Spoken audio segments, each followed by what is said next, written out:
La Maison des Métallos présente de nouvelles rencontres inattendues autour des transitions sociétales et de l'urgence climatique. Confrontation d'idées, fabrique d'étincelles, déclencheur d'utopie, appel à l'action, ces soirées associeront des sociologues, des philosophes, des activistes, des poètes, des scientifiques et des artistes pour des débats en public. Comment expliquer que l'écologie échoue encore à se définir comme une véritable force politique et une cause sociale ? Malgré une prise de conscience collective croissante des enjeux climatiques, l'écologie semble encore divisée. Des voix critiques continuent d'émerger, remettant en question la nécessité et l'efficacité d'une transition écologique. Dans leurs derniers ouvrages respectifs, nos deux invités abordent la question de l'écologie au prisme des classes sociales et analysent cette fracture. Clément Sénéchal, militant écologiste et auteur de l'ouvrage « Pourquoi l'écologie perd toujours ?», explore les liens entre rapport de classe et réticence à la transition écologique, soulignant que les plus précaires, pourtant les plus touchés par les conséquences des dérèglements climatiques, sont paradoxalement souvent celles et ceux qui y sont le plus imperméables. En parallèle, l'économiste Cédric Durand, co-auteur de Comment bifurquer, plaide pour une planification écologique qui intègre les classes populaires, dont la participation active est indispensable pour opérer un changement de paradigme. Vous l'avez compris, cette rencontre, animée par la journaliste Julie Gacon, sera donc une réflexion autour de la nécessité d'une politique ambitieuse et inclusive pour véritablement fédérer la société vers un avenir durable. Un événement programmé par Olivier Martineau et organisé en partenariat avec Politis, Socialterre et la librairie Les Nouveautés. Bonsoir. Bonsoir à toutes, bonsoir à tous, bienvenue à la Maison des Métallos. C'est une grande joie pour nous de vous accueillir si nombreuses et nombreux ce soir pour la première rencontre de la saison d'automne. Et on a le grand plaisir ce soir d'accueillir Julie Gacon, qui est productrice à France Culture de l'émission Culture Monde, voilà, qui a accepté de modérer cette rencontre avec Cédric Durand et Clément Sénéchal. Vous dire que les livres de nos deux invités seront disponibles grâce à notre partenaire Les Nouveautés, notre librairie partenaire ce soir. Vous pourrez d'ailleurs vous procurer en avant-première le livre de Clément Sénéchal qui paraît vendredi, mais qu'on a en avant-première ce soir. Et je voulais aussi saluer nos partenaires médias, Socialterre et puis Politis. Voilà, bonne soirée. Merci.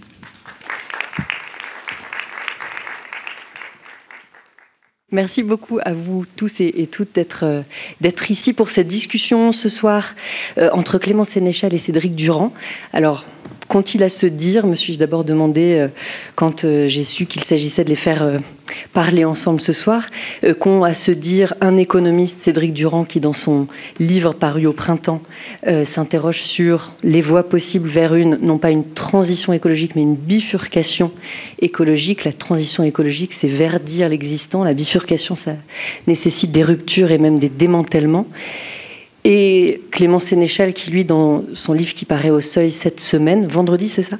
Vendredi, Pourquoi l'écologie perd toujours, parle plutôt d'un point de vue à la fois d'anciens salariés de Greenpeace, ayant fait avant des études en sociologie et philosophie politique, et qui vous demandait pourquoi l'écologie étant dépolitisée aujourd'hui, pour le déplorer. Le point commun entre vous deux, c'est que vous avez tous les deux conscience qu'il s'agit de faire adhérer les classes populaires, le plus grand nombre, la majorité, et donc aussi les classes populaires aux questions écologiques, avec les questions aussi de démocratie, de délibération que ça pose. Cédric Durand en parle beaucoup dans son livre. Donc voilà, peut-être pour commencer, comme Clément Sénéchal, votre livre paraît cette semaine et que vous racontez longuement comment se sont construites aussi les ONG, notamment Greenpeace, où vous avez travaillé. Il s'agit de raconter comment elles se sont racontées et comment elles se sont construites justement en dehors de la question sociale, en dehors de toute, ne serait-ce que prise de conscience de l'existence de classes sociales. Est-ce que vous pouvez commencer par là ? Oui, merci et bonsoir tout le monde. Merci d'être venu nous écouter ce soir. L'intitulé du débat, pour moi, est très intéressant, écologie et classe sociale, parce que précisément, la classe sociale, l'idée de classe sociale, c'est pas une catégorie d'analyse qui est prégnante au sein du milieu environnemental dans lequel j'ai travaillé ces dernières années. Et donc déjà, c'est pas comme ça que l'écosystème climat, ce qu'on appelle l'écosystème climat en France, problématise son rapport à la question politique ou à la question sociale. Et pourquoi ? C'est parce qu'effectivement, l'environnementalisme dominant s'est constitué dans les années 70, disons, en dehors précisément de la lutte des classes et de ses débouchés politiques et de ses clivages politiques. Je peux faire un peu d'histoire rapide pour introduire la discussion. Du coup, alors, si on prend le WWF, qui est créé dans les années 60 et qui a ses premières grandes campagnes internationales dans les années 1970, il a été créé par des Britanniques issus de la haute bourgeoisie. Il a été localisé en Suisse. Et sa première doctrine, disons, c'était très conservationniste. C'est l'idée de mettre sous cloche des espaces naturels pour préserver des animaux, des écosystèmes, etc. Mais donc en expulsant en quelque sorte les populations autochtones et en reconduisant une forme de contrôle occidental sur ces territoires en pleine décolonisation, donc en fait sur ces territoires africains principalement. En pensant que les populations locales ne sauraient pas faire. Ne sauraient pas faire et en leur interdisant en fait d'accéder à leurs moyens de subsistance et en niant leur manière d'habiter au monde en fait, tout simplement. Ça c'était le premier axe. Leur deuxième axe c'était de faire du conseil aux entreprises, des partenariats, etc. Donc c'était vraiment une écologie des bourgeois pour les bourgeois, une écologie des élites. Mais c'est intéressant. Ce qui est intéressant, c'est Greenpeace qui est présenté comme une ONG plus radicale. Et c'est pour ça que moi je suis allé travailler dans cette organisation à la base. C'est qu'en fait, elle a suivi à peu près les mêmes dynamiques. C'est-à-dire que Greenpeace se constitue dans les années 70. Et au début des années 1970, au Canada, et sa première campagne, elle est dirigée contre les essais nucléaires qui sont conduits par Richard Nixon. Et leur première campagne, ça va être une expédition où ils vont aller au fin fond de la mer de Bering, en Alaska, pour empêcher un essai nucléaire à bord d'un petit bateau de pêche. En tout cas, c'est ce que dit la légende. Et il y a plusieurs choses à remarquer. La première, c'est qu'en fait, déjà sur la composition sociologique de ces héros de l'écologie qui vont bravement s'opposer aux essais nucléaires, c'est qu'on a vraiment des membres de la bourgeoisie culturelle installés. On a vraiment des journalistes qui sont installés dans des grands médias, on a des gens qui sont surdiplômés, on a des experts en communication publique, et que des hommes occidentaux, par ailleurs. Donc ça, c'est un premier point. Et ce qui se passe pendant cette campagne, c'est qu'en fait, à un moment donné, ils font demi-tour. Et le débat, c'est est-ce que vraiment ça sert à quelque chose d'aller prendre des risques, d'aller vraiment sur la zone qui était visée, la zone de l'essai nucléaire, pour l'empêcher ? Ou alors est-ce que ça suffit, est-ce qu'il est suffisant d'obtenir tous ces capitaux symboliques qu'on a eu par la surmédiatisation en fait, de l'expédition ? Et ce qui rentre en ligne de compte à ce moment-là, c'est les statuts sociaux des protagonistes qui commencent à se dire en fait, notre vie est assez confortable quand même et on a trop à perdre pour aller vraiment risquer notre vie face aux essais nucléaires américains. Donc ça, c'est un premier point. Et deuxième point, c'est ils construisent un récit et une campagne qui leur permet en fait de coaliser un certain nombre de soutiens qui n'ont strictement aucun rapport politique les uns avec les autres. Ça va de l'administration de Trudeau, donc le père de l'actuel Premier ministre canadien, qui les instrumentalise un peu diplomatiquement parce que ça lui permet, lui, de s'opposer à l'administration Nixon, alors parce qu'ils ne sont pas exactement du même bord politique. Ça va, on trouve aussi des communautés indiennes autochtones, on trouve l'Église unifiée du Canada et on retrouve même la Fédération des agents immobiliers de Vancouver qui leur paye des spots de publicité. Parce qu'ils disent si c'est un jour la fin du monde, tous les immeubles vont perdre leur valeur. Parce qu'il y a la crainte qu'il y ait un raz-de-marée qui succède à l'essai nucléaire et si du coup les propriétés vont être impactées, etc. Donc il y a un intérêt capitaliste quelque part dans la lutte anti-nucléaire. Et donc voilà, on est dans une espèce de communion qui est en fait très confuse, et ce qui est absent complètement de cette première campagne, c'est l'élément de classe, c'est l'élément de lutte des classes, c'est la question sociale. Pour autant, ça reste une campagne intéressante parce que politiquement, elle est bien constituée, c'est-à-dire qu'on est dans les années 70, donc en pleine guerre froide, il y a la guerre du Vietnam, et donc il y a tout ce mouvement contestataire qui est anti-impérial. Au final, Greenpeace s'oppose quand même au parangon du capitalisme international, à savoir les États-Unis. Donc ça reste, à mon sens, politiquement plutôt intéressant, même si déjà la question sociale disparaît. Et ce qui va se passer, d'ailleurs cette campagne nucléaire, je fais une rapide digression, mais elle se poursuit en France. Il y a les essais nucléaires à Mururoa notamment qui se déroulent. Donc Greenpeace va aussi se déplacer sur cette question-là. Il y a des contestations qui ont lieu en France. Et une anecdote intéressante qui fait partie d'ailleurs de l'historiographie officielle de l'organisation. À un moment donné, il y a un des cadres, un des responsables qui se fait arrêter en France, et les flics lui disent « Ah, vous êtes un rouge, etc. » Et lui, il répond « Non, je ne suis pas un rouge, je suis un vert ». Comme s'il était plus respectable d'être un vert et d'être bien à distance des luttes ouvrières, du communisme, etc. Et ça, c'est quelque chose que la légende interne met en valeur, etc. La deuxième campagne, c'est intéressant de noter en fait qu'ils vont faire un virage à 180 degrés. C'est-à-dire qu'ils ne vont pas tellement capitaliser sur la lutte antinucléaire, mais ils vont plutôt capitaliser sur les retombées médiatiques qu'ils ont obtenues, et ils ont dans l'idée en fait d'isoler la cause écologique du reste de la bataille politique et de créer un espace séparé sur le marché des causes, un espace vert en fait. Et quoi de mieux pour ce faire que de porter la focale sur toute autre chose, à savoir les animaux iconiques qui suscitent de l'empathie, etc. En l'occurrence les baleines. Donc la deuxième grande campagne internationale. Cette fois-ci, ils vont se mettre à essayer de trouver des images de flottes soviétiques qui harponnent des baleines, etc. Donc ils vont coder l'environnementaliste à ce moment-là dans le registre des bons sentiments, de l'empathie, de la bienveillance avec les espèces animales. Donc le « eux » et le « nous », les deux termes de l'équation, ça devient « nous les humains » et « eux les animaux ». C'est pas du tout... et donc là, on n'est plus du tout non plus dans la lutte des classes. C'est pas les prolétaires contre les bourgeois ou les contestataires contre le pouvoir, etc. C'est nous les humains et les pauvres baleines. Voilà. Avec une dose d'instrumentalisation aussi, parce qu'on est en pleine guerre froide et le navire qu'ils vont pourchasser est russe. Donc ça arrange bien aussi les autorités américaines qui les laissent faire. Voilà. Enfin bon, bref. Ce qui est intéressant, c'est effectivement qu'ils collaborent un peu avec les autorités américaines, parce que comme ils s'en prennent qu'aux baleiniers soviétiques en pleine guerre froide, voilà, ça arrange les autorités américaines. Et c'est d'ailleurs assez ironique, parce que les débuts de Greenpeace étaient quand même contre la guerre froide précisément, et en fait ils en deviennent un petit pion pour pouvoir faire émerger cette cause environnementale comme espace séparé. Et la troisième campagne, encore plus iconique que les baleines, il y a les phoques, donc qui vont faire une grande campagne internationale pour sauver les phoques et les bébés phoques. Et donc là, ils débarquent chez les Inuits en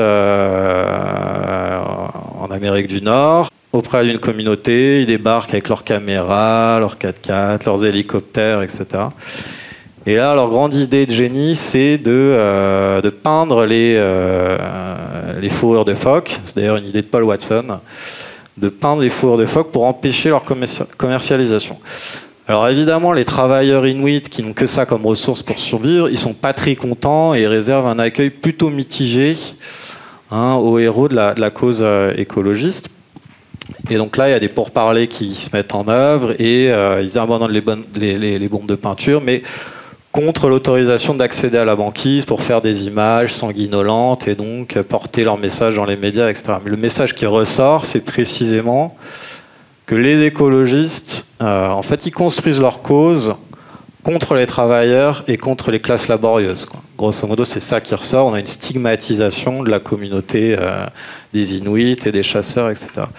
Donc en fait, on a vraiment une écologie qui devient mainstream dans ces années-là et qui se construit à distance et sans aucun recul critique par rapport à la question de la lutte des classes.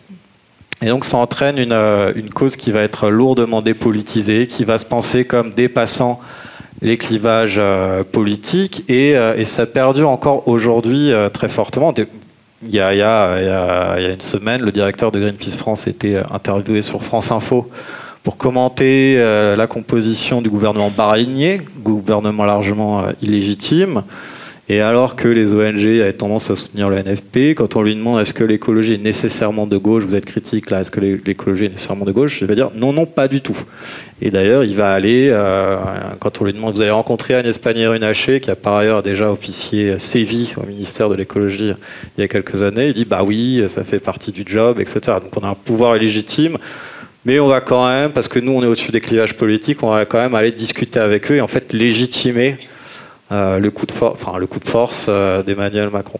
Et dans la foulée de ces ONG-là, on va avoir la création des premiers partis écologistes dans les années 80 en France, d'abord au Royaume-Uni, ensuite en France, en Allemagne, 84 pour ce qui concerne la France. Et c'est des partis qui pendant longtemps vont être très ambivalents vis-à-vis de la question électorale et qui vont se revendiquer comme ni droite ni gauche. Et ça, pareil, c'est une tendance en fait qui est encore très, très actuelle. Si on regarde le premier mandat d'Emmanuel Macron, on a un certain nombre de figures politiques issues des Verts qui vont venir participer à l'entreprise politique d'Emmanuel Macron. On a Daniel Cohn-Bendit qui fait campagne pour Emmanuel Macron, évidemment Nicolas Hulot qui devient ministre d'État d'Emmanuel Macron, on a Barbara Pompili qui devient ministre de l'écologie, on a François de Rugy pareil, on a Pascal Canfin qui devient chef de file de la Macronie au niveau européen. Donc on a des figures écologistes qui vont venir participer au projet de classe extrêmement brutal d'Emmanuel Macron. Je m'arrête là peut-être pour cette introduction. Merci Pascal Canfin, qui était au WWF au moment où éclate le mouvement des Gilets jaunes. Vous étiez toujours chez Greenpeace et on verra comment à l'époque déjà la rhétorique de les classes populaires ne veulent pas participer à la transition écologique ou à la bifurcation écologique, mais c'est pas un terme qu'on entend beaucoup au gouvernement de toute façon, cette bifurcation écologique, Cédric Durand, mais comment ce discours-là a essaimé à ce moment-là et a sans doute contribué à éloigner beaucoup de ce combat écologique porté par les élites de l'écologie officielle, comme vous les appelez dans votre livre. Cédric Durand, vous avez fait plein de notes, vous avez pris plein de notes, vous avez fait des schémas, je vois le mot capitalisme. Cette idée que vient de développer Clément Sénéchal, que dès le début, enfin dès les premières campagnes de Greenpeace sur des bateaux, que ce soit contre la chasse à la baleine ou contre la chasse aux phoques, il s'agit de viser d'abord les praticiens ou les consommateurs, mais en tout cas pas les donneurs d'ordre. Ça a toujours été le cas dans ce système capitaliste dont vous sondez les racines dans votre livre « Comment bifurquer ». Mais non, moi je me décalerais un petit peu parce que du point de vue de la pensée économique écologique, à l'inverse, il y a dès le début une forme de radicalité qui est présente. C'est-à-dire qu'on a d'un côté un environnementalisme qui est effectivement beaucoup sur la mise en scène d'un rapport à la nature un peu comme ça contemplatif, qui ne questionne pas les agencements productifs. À l'inverse, la pensée écologique, alors il y a différentes sensibilités, mais parmi les penseurs les plus importants, tout de suite, la question va être posée du rapport au capitalisme. C'est le cas, par exemple, d'un auteur comme William Capp. William Capp, il dit, dès qu'on prend au sérieux la question écologique, eh bien tout de suite, on tire un fil qui est impossible à avaler, à digérer par la pensée économique mainstream, celle qui va être pro-économie de marché. Pourquoi ? Parce que si on prend au sérieux la question écologique, eh bien on doit faire une évaluation en nature. On doit faire une évaluation qualitative des problèmes. On doit non pas compter le prix du carbone ou les prix rendus par la nature, mais on doit compter peut-être les bébés phoques, mais on doit aussi compter les molécules de plastique dans les rivières, on doit compter les gypaètes barbus, on doit compter les émissions de méthane, etc. Et donc ce calcul-là est un calcul qui n'est pas réductible au calcul monétaire. Donc d'une certaine façon, le calcul écologique, qui est nécessaire pour traiter la question écologique, est un calcul qui précède le calcul économique. Donc ça, c'est extrêmement important parce que c'est quelque chose qui nous amène jusqu'à aujourd'hui à l'impasse des réponses qui sont celles de la croissance verte, du capitalisme vert, sur lesquelles on pourrait revenir. Peut-être la deuxième chose, pour un peu tirer le fil avec classe sociale et environnement, on peut aussi souligner que la prise en compte de l'ampleur des destructions écologiques a amené à une réflexion très large, interdisciplinaire, sur quelles étaient les grandes idées qui permettaient de comprendre ce qui nous arrivait. Le concept qui a surgi de tout ça est celui d'anthropocène, qui a été proposé autour de l'an 2000, en 2002 ou 2003, je ne me souviens plus, par Paul Crutzen, un chimiste. Et donc qui suggère que c'est l'humanité en tant que telle qui est responsable du flot de destruction écologique qui va s'accélérant. Mais depuis, il y a eu beaucoup de réflexions qui ont été faites et qui ont amené à questionner ce label-là. Et à dire, alors on peut peut-être par commodité conserver ce label qui s'est installé, mais du point de vue analytique, Anthropocène ne nous dit pas grand-chose sur qu'est-ce qui est en train de se passer pour éclairer la logique des destructions écologiques. Et le concept qui a fait la place à celui-ci qui a été proposé pour remplacer celui d'Anthropocène, c'est celui de Capitalocène. Et Capitalocène, ça veut bien dire ce que ça veut dire. Ça veut dire que c'est pas l'humanité en tant que telle qui est responsable. Après tout, si on essaye de regarder les grands fauteurs de décisions qui conduisent à la destruction écologique, c'est loin d'être la totalité de l'humanité. D'abord, ce serait que les populations des pays riches, et puis même dans les pays riches, ce serait qu'une toute petite partie des populations. Mais par contre, si on réfléchit en termes de logique sociale, de dynamique sociale, là, il y a quelque chose qui est à prendre en compte. Et donc, les historiens de l'environnement vont nous dire, eh bien, le Capitalocène, c'est quelque chose qui peut être associé soit aux grandes découvertes et au capitalisme commercial qui émerge dès le XVe siècle. Et donc on a d'ailleurs les traces dans la concentration des gaz à effet de serre dans l'atmosphère, des destructions des populations amérindiennes qui ont conduit à une reforestation, et c'est le moment où on a une baisse de la concentration de gaz à effet de serre immédiatement après. Mais on a aussi d'autres moments qui vont être discutés beaucoup. Bien sûr, le moment de l'établissement de la machine à vapeur. Alors, est-ce que là, c'est le génie d'une personne, Watts, ou au contraire, est-ce que c'est une logique de concurrence qui se met en œuvre, une incapacité à coopérer pour utiliser l'énergie hydraulique qui va conduire à choisir ce mode de mobilisation des énergies fossiles? Bon, là encore, il y a une discussion importante sur la logique capitaliste à l'œuvre dans les choix technologiques, qui n'est pas une logique d'efficacité énergétique, mais qui est une logique sociale. Bon.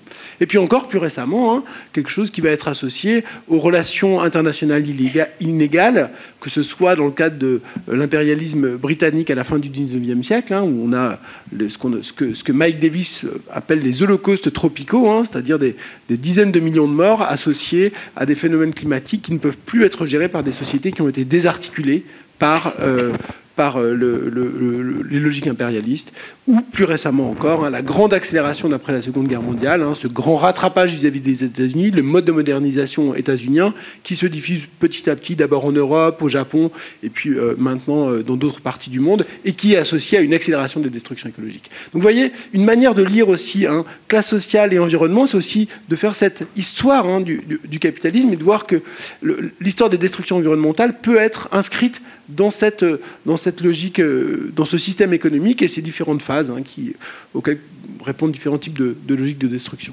Un système qui, depuis le début, et plus encore aujourd'hui, quand il s'agit vraiment de donner des arguments pour maintenir des projets, je pense au grand projet d'extraction de lithium, même ici en France, notamment près de Clermont-Ferrand, plutôt près de Montluçon, voilà, dans l'Allier. C'est dans l'Allier, Montluçon, c'est dans l'Allier. Voilà, à chaque fois, on rappelle le grand argument qui est érigé, c'est celui de l'emploi. Or, s'il y a un argument qui peut faire mouche auprès de classes qu'ici, dans cette discussion, on qualifie de populaire et qu'il s'agit de convaincre de mener une transition ou une bifurcation vers une autre économie, il y a cette question de l'emploi qui est jusque-là insoluble, en tout cas qui semble l'être. Clément Sénéchal, vous revenez un petit peu aussi là-dessus dans votre livre, pas tant que ça, mais notamment sur des arguments, des contre-arguments, des contre-propositions qui sont faites de dire la question de l'emploi, elle serait résorbée si on mettait tous les emplois au service d'une autre économie. Mais c'est compliqué à mettre en œuvre. Ouais, et je voudrais peut-être rebondir aussi sur ce que disait Cédric jusqu'à présent. Effectivement, dans l'histoire de la pensée écologiste, il y a un flanc qui est très clairement anticapitaliste. Tu as rappelé certains auteurs, il y a Françoise de Beaune, André Gorz, Castoriadis, Cellule et compagnie. Donc il y a des gens qui prennent la question au sérieux et qui se disent qu'il y a une contradiction majeure entre le système d'accumulation capitaliste et le respect des écosystèmes, des limites planétaires. La crise écologique, elle découle en fait de la loi du profit qui repose sur l'exploitation des hommes, des femmes et des matières premières, des ressources naturelles. Et pourtant, cette contradiction fondamentale, cette contradiction écologique du capitalisme, sociologiquement, moi, il m'apparaît que les grands appareils qui défendent et qui se réclament de l'écologie aujourd'hui sont les personnes et les agents et les acteurs les moins conscients, en fait, de cette contradiction fondamentale. C'est-à-dire que l'anticapitalisme, aujourd'hui, est très marginal au sein de l'environnementalisme dominant, incarné par les ONG, les Verts, les experts, etc. Si on regarde le répertoire de revendications principales qui codent aujourd'hui l'environnementalisme, on a d'une part les éco-gestes. Tout le monde réclame des éco-gestes. Donc tout le monde défend les éco-gestes, c'est-à-dire une approche purement individualisante et dépolitisante de la question environnementale. Et les éco-gestes, ça crée quoi? Ça crée en fait de la violence symbolique vis-à-vis des classes populaires qui sont, elles, prises dans des pratiques captives, qui n'ont pas moyen d'accéder à des éco-gestes. Les éco-gestes, c'est tous ces petits gestes du quotidien qui sont censés baisser votre empreinte carbone individuelle, qui est un concept créé par l'industrie pétrolière. Qui est par ailleurs un concept qui a été créé par BP, je crois, ou par un cabinet de conseil qui travaillait avec un pétrolier. Parce que voilà, ça permettait de nier la dimension systémique du problème et d'invisibiliser la responsabilité des classes dominantes dans celui-ci. Aujourd'hui, les éco-gestes qu'effectuent les classes populaires, ce sont les éco-gestes de la précarité, en fait. C'est qu'ils sont obligés ils sont nécessairement pris dans des logiques consommatoires extrêmement précaires, ce qui fait d'ailleurs d'eux la première classe écologique en acte, en réalité.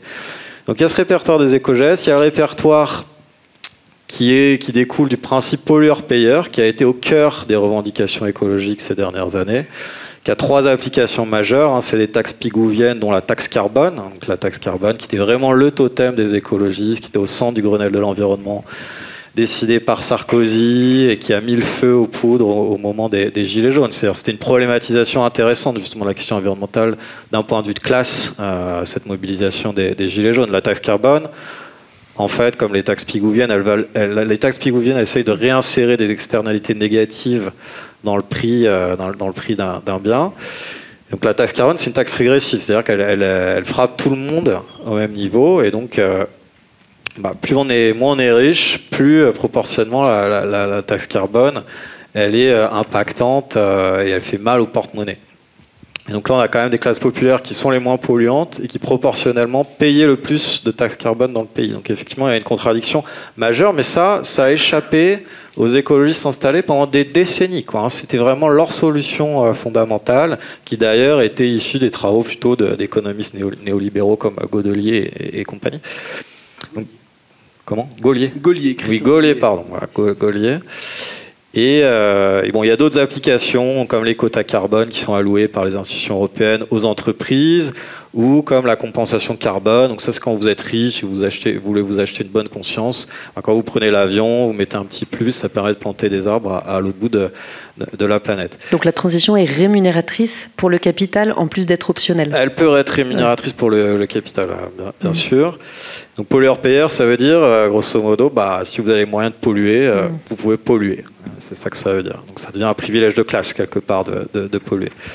Il y a aussi toute l'approche en termes d'engagement volontaire qui a été défendue par les ONG.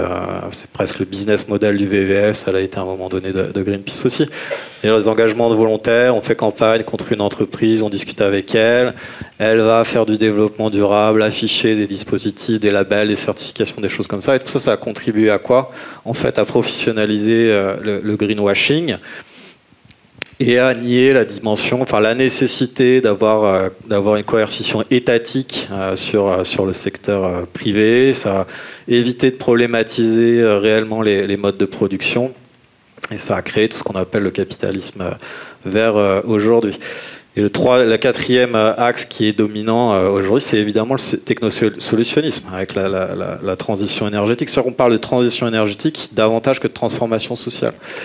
Et ça, c'est pareil, ça a été porté par les Verts, c'est encore porté par les Verts aujourd'hui, porté par les ONG, etc. Et ça permet de ne pas se poser la question du calcul écologique, pour reprendre par exemple les concepts travaillés par Cédric Durand. C'est qu'on ne se dit pas, est-ce qu'il faut à un moment donné décroître la production? C'est juste, on va substituer des technologies les unes aux autres, qui dans le régime capitaliste, en fait, ne permet pas de limiter l'empreinte matérielle de l'humanité, ce qui est le cœur du problème écologique. C'est-à-dire, à un moment donné, l'empreinte matérielle, il va falloir qu'elle coïncide avec les limites de l'écosystème. Et donc la question, c'est comment on répartit au sein de la population ces ressources naturelles. Cédric Durand, là-dessus, et sur les propos aussi de l'historien Jean-Baptiste Fressot, c'est ça qui dit que la transition écologique ne peut pas exister parce que ce ne sont que des énergies qui s'ajoutent les unes aux autres plutôt qu'elles ne les remplacent. Oui, donc ça, donc il y a beaucoup de choses qui ont été dites. Et le ramener sur la question des classes populaires et sur la question des classes populaires et de l'emploi. Peut-être que je vais d'abord rebondir, ensuite je finirai sur cette seconde partie. Pour rebondir sur la question de la taxe carbone, des ajustements, etc. Bon, effectivement, il y a quelque chose de profondément injuste, hein, ça a été dit par Clément, mais par ailleurs, c'est aussi quelque chose qui ne fonctionne pas bien, qui n'est pas très efficace. Hein. Et la raison économique pour cela est la suivante. C'est que l'idée de la taxe carbone, ou en général de donner un prix aux externalités négatives, c'est-à-dire aux effets négatifs sur l'environnement, c'est l'idée qu'on va envoyer un signal et puis les gens ils vont réagir comme si les pâtes elles augmentent un peu, ils vont changer de marque ou ils vont passer au riz, les consommateurs vont passer au riz, etc. En fait, les économies, ça marche pas comme ça. Ça peut peut-être marcher comme ça pour la sauce pour les pâtes, pour telle marque de chocolat, mais ça fonctionne pas pour les modes de déplacement et pour les modes de chauffage et pour les modes de production. Les modes de chauffage, les modes de déplacement, les modes de production, c'est des choses qui sont extrêmement, on dit techniquement, inélastiques. C'est-à-dire que ça peut pas se réajuster facilement. Et donc, si on a un changement dans le système de prix, il y aura peut-être un petit peu de changement de comportement, mais il va être relativement limité et il y a des choses pour lesquelles il n'aura pas lieu. Et puis, il y a beaucoup de gens qui vont souffrir. C'est-à-dire que si on le fait vraiment de façon très forte, là, ça éclate. C'est les gilets jaunes, ou alors c'est des crises majeures comme l'industrie allemande a connu après l'arrêt des livraisons de gaz russes en Allemagne. L'arrêt des livraisons de gaz russes en Allemagne, en fait, est un peu un exemple de ce qu'aurait été une brutale taxe carbone sur le gaz. Bon. Mais là, ça désorganise beaucoup, et on voit que d'ailleurs l'économie allemande est en train de souffrir très fortement. Alors, donc ça, c'est un argument qui me semble aussi important pour dire il y a le côté injuste, mais il y a aussi le côté c'est pas quelque chose qui permet de s'adapter. Ce que développe un certain nombre d'économies, c'est au contraire l'idée qu'il faut organiser la transformation des structures de consommation et de production pour ensuite pouvoir changer les prix. C'est-à-dire pas d'abord changer les prix pour changer les structures, mais d'abord changer les structures par des investissements pour permettre d'accepter les nouveaux types de prix. Les consommateurs sont un peu le dernier maillon de la chaîne. Voilà, il faut d'abord réfléchir aux investissements. Exactement. Alors ça, c'est le premier point. Peut-être le deuxième point sur lequel je voudrais éventuellement revenir, je vais directement aller sur la question de l'emploi, puis on parlera plus de capitalisme tout à l'heure et d'alternatives si vous voulez. Sur la question de l'emploi, il y a quelque chose qui me semble extrêmement important de comprendre. C'est que la réticence des classes populaires aux mesures écologiques et au discours écologique en général est fondée sur beaucoup de choses. Clément l'a dit tout à l'heure, il y a une dimension violence symbolique. Vos comportements ne sont pas responsables, donc culpabilisation, etc., qui ne fonctionne pas. Il y a le fait que tout simplement c'est difficile. C'est fin de mois, fin du monde, ça a été bien discuté, mais c'est évidemment une contrainte majeure. Bon, ça c'est un deuxième élément. Il y a un troisième élément, c'est aussi l'insécurité. Au-delà de la taxe, c'est est-ce que les emplois vont être conservés? Est-ce que les métiers que je peux envisager pour moi ou pour mes enfants, ils existeront, etc. Et là, c'est aussi quelque chose d'extrêmement, une source d'inquiétude majeure. Et plus on fait des études, plus on a de revenus, plus on peut faire face à des incertitudes de ce type-là. À l'inverse, moins on a fait d'études et moins on a de revenus, plus on est vulnérable à des incertitudes de type changement de structure. Donc là, il y a un nœud extrêmement important. Je voudrais l'illustrer par un exemple. Si vous mettez l'industrie automobile ou les métiers de l'automobile restent importants. Si on va au-delà de l'industrie elle-même, il y a beaucoup de travail de réparation, de travaux qui sont associés à l'assurance, aux travaux publics pour les routes, etc. Donc il y a beaucoup de gens dont le métier, d'une manière ou d'une autre, est associé à l'automobile. Et souvent, c'est des métiers qui sont réalisés dans des grandes entreprises, constructeurs automobiles, travaux publics, assurance. Bon. Si l'automobile était amené à... Je pense que c'est absolument souhaitable, que le rôle de l'automobile devait dramatiquement reculer dans nos vies quotidiennes. Et qu'il était remplacé par d'autres types de métiers. Alors certes, des transports collectifs, mais aussi d'autres types de métiers qui vont être des métiers associés aux soins des objets, les métiers type réparation. Eh bien, si on réfléchit un peu en termes de statut social, c'est pas la même chose. Dans un cas, vous êtes avec vos collègues dans des grandes entreprises où vous avez des bonnes conventions collectives, vous avez des syndicats pour vous défendre et vous avez un statut social qui est associé. Dans l'autre cas, si vous voulez aller vous mettre dans des entreprises de réparation, vous allez probablement être dans des entreprises qui ne seront pas en réseau, où il y aura en tous les cas, pour l'instant, il y a peu de conventions collectives, c'est des petites unités, et du coup, votre statut social sera beaucoup plus fragile.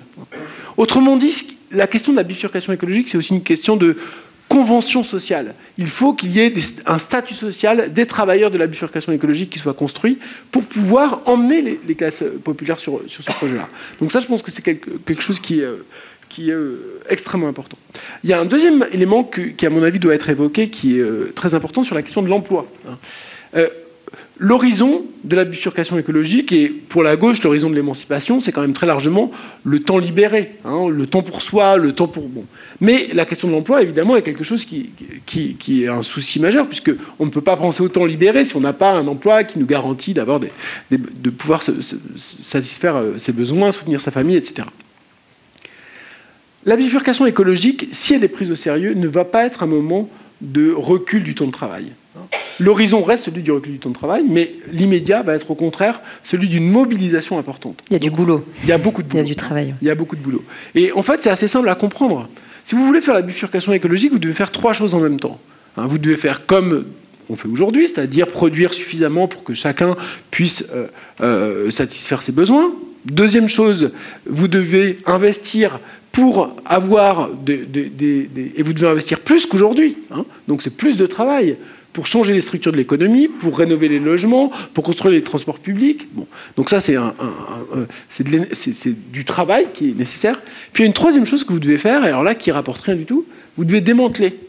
Parce qu'il va falloir fermer des choses, fermer des raffineries, peut-être fermer des autoroutes, peut-être, bon, etc. Et ça, c'est un travail qui est en fait pas du tout rentable. C'est un travail qui doit avoir lieu, mais qui n'est pas du tout rentable. Ça veut dire que dans l'immédiat de la bifurcation, on aura vraiment besoin de toutes les énergies. Et la question, ça va être plutôt comment on va répartir cet effort-là. Ça, il y a une question distributive. Qui va payer pour l'effort qui est à réaliser?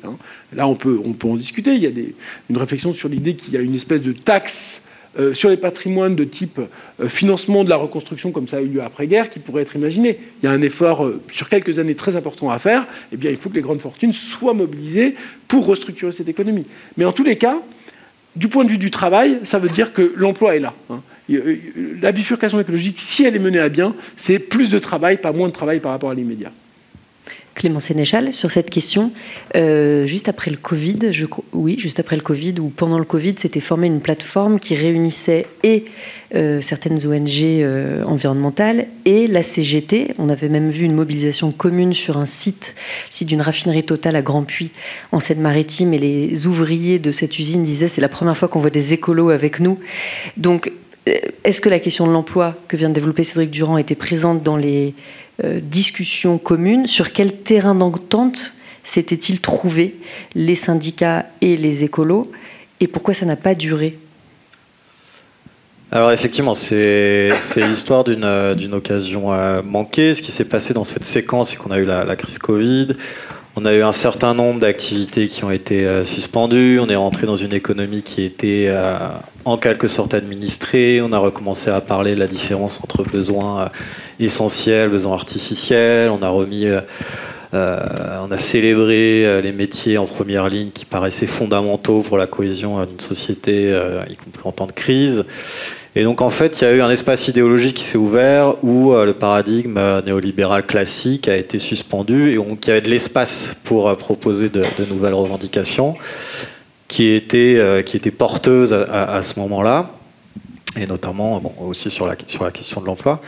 Et donc là, il y a une mutation avortée en fait qui a eu lieu, qui était le rapprochement, alors qui avait déjà été tenté à l'occasion du mouvement des Gilets jaunes, sans déboucher, puisque finalement, les ONG ont essayé un peu de se greffer au mouvement des Gilets jaunes, et puis finalement s'en sont rapidement détachées à partir du moment où elles ont commencé à subir la violence politique de l'État capitaliste, qu'elles considéraient plutôt normalement réservée aux classes dangereuses comme les Gilets jaunes.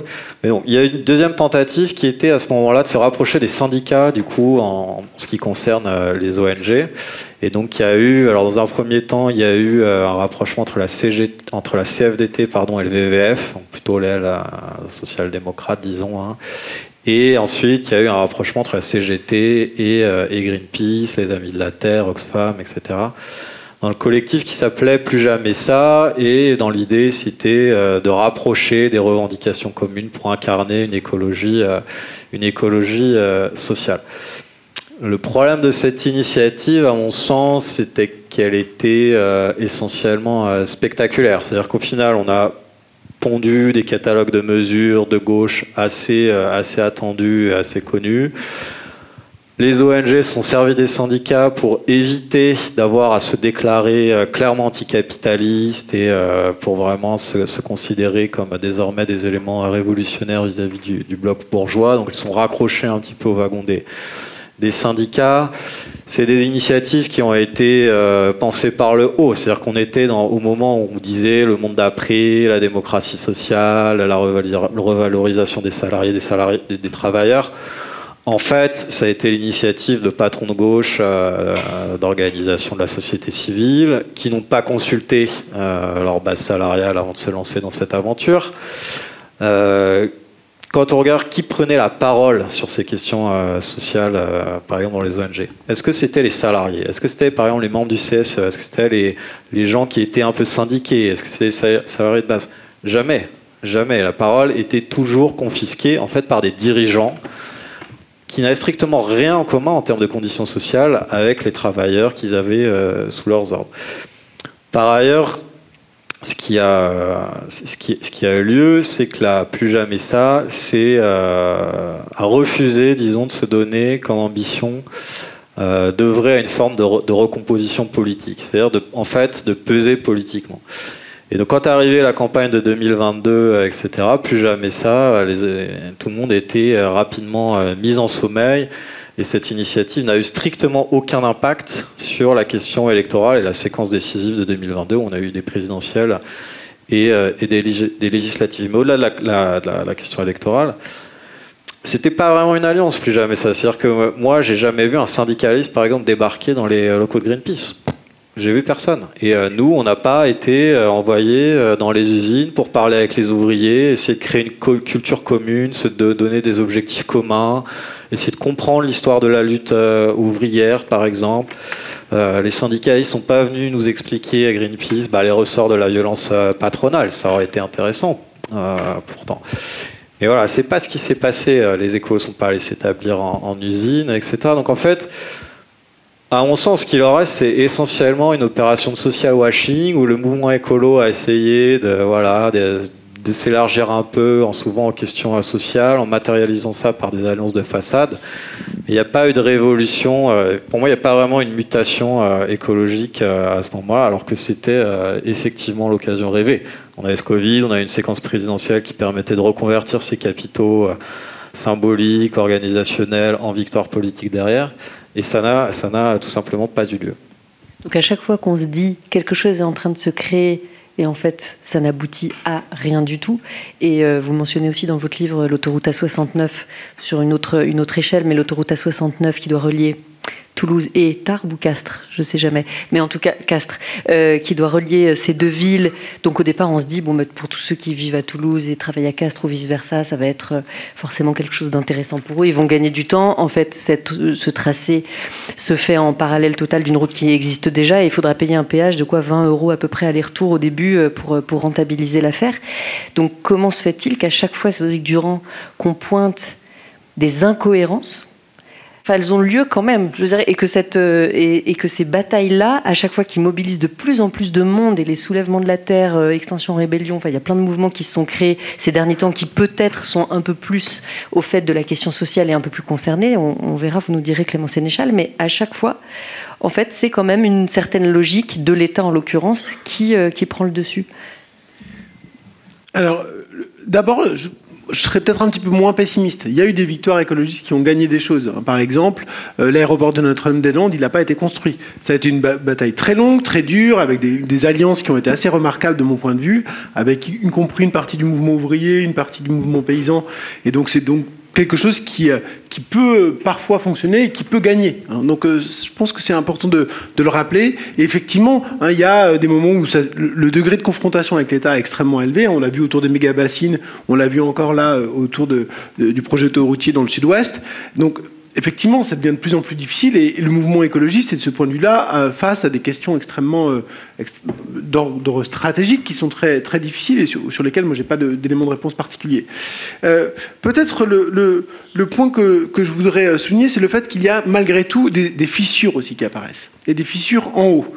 Alors des fissures, ça ne veut pas dire du tout que ça se traduit en politique aujourd'hui. Les politiques aujourd'hui, effectivement, elles ne sont pas du tout à la hauteur, y compris des ambitions que se donnent les pays eux-mêmes. Il y a une forme de décalage entre la reconnaissance, qui est important, de l'ampleur des destructions écologiques et la nécessité de politiques écologiques, et les politiques qui sont réellement mises en œuvre.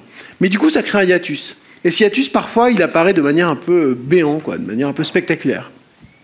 Et à un moment de l'apparition spectaculaire de ce hiatus, c'était il y a un peu plus d'1 an, lors de la présentation du rapport Pisani-Ferry et Mahfouz.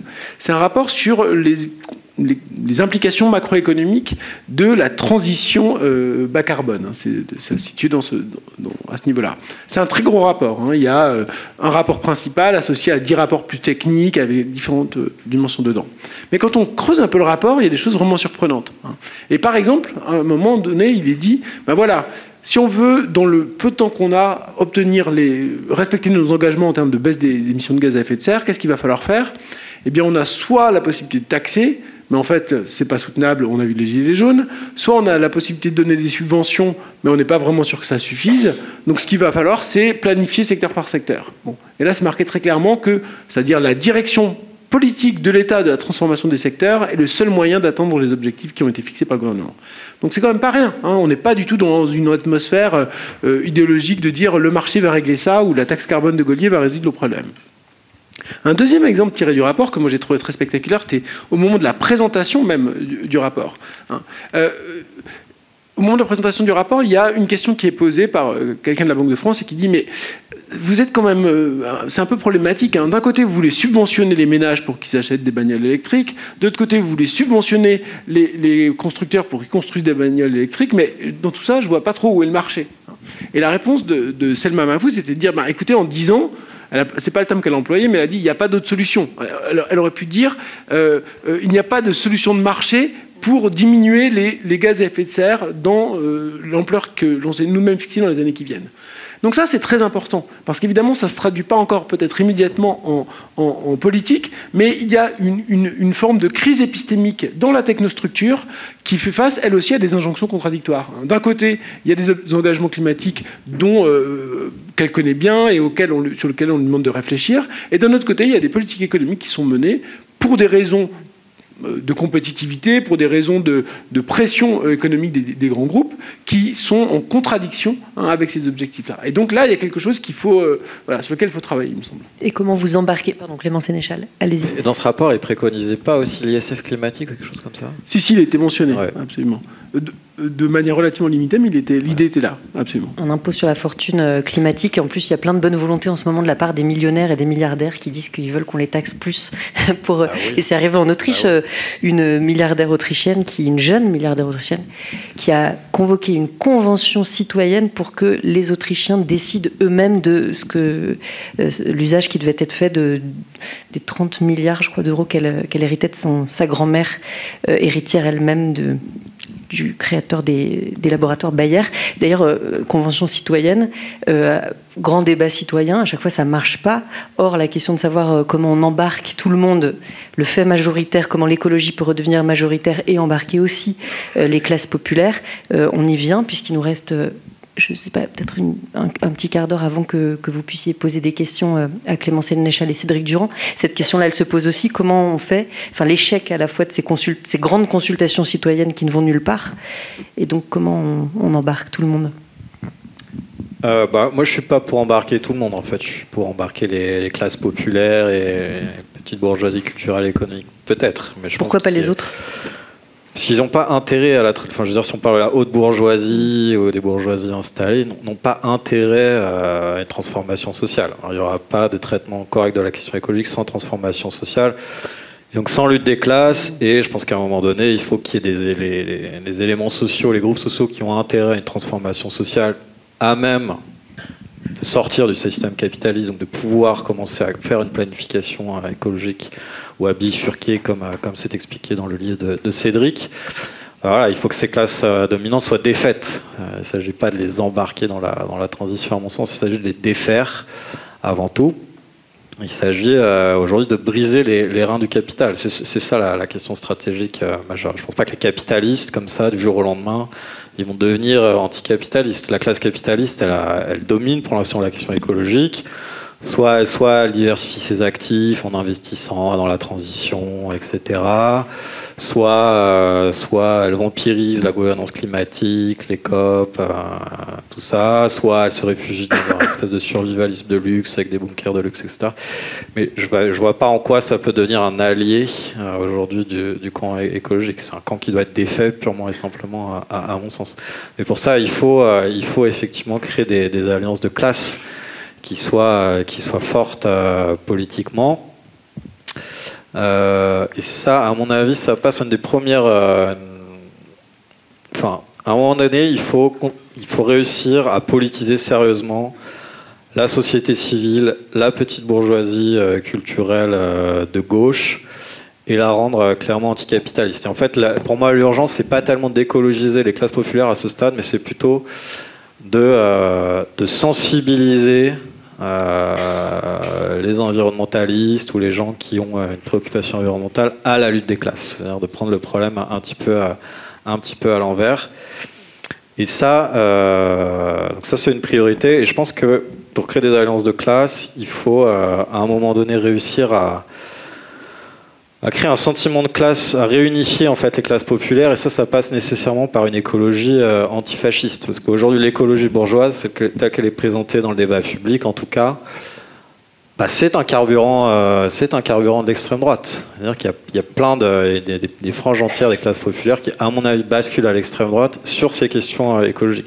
C'était intéressant, il y avait des articles du Monde qui étaient intéressants, des enquêtes sur les habitants du Nord-Pas-de-Calais qui avaient subi des inondations absolument désastreuses l'année dernière, qui étaient du coup expropriés par l'État, etc.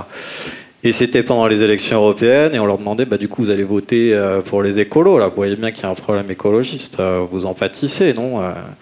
Ils disaient, non, nous, on va voter extrême droite, parce que les écolos, voilà, sauver les grenouilles, nous, ça nous intéresse pas trop, là, on est expropriés, c'est ça qui nous intéresse.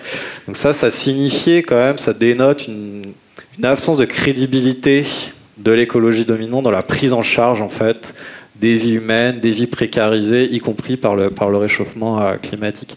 Et si on combine ça avec le fait que la société civile environnementale ne s'est jamais, dans son sommeil et sa neutralité partisane, ne s'est jamais préoccupée de monter des campagnes antifascistes, voilà, là on a déjà un problème en fait. Donc il faut que l'écologie devienne antifasciste, c'est-à-dire l'extrême droite, c'est la force politique qui va biaiser la lutte des classes, qui va mettre comme point de conflictualité les questions identitaires et pas du tout les questions matérielles.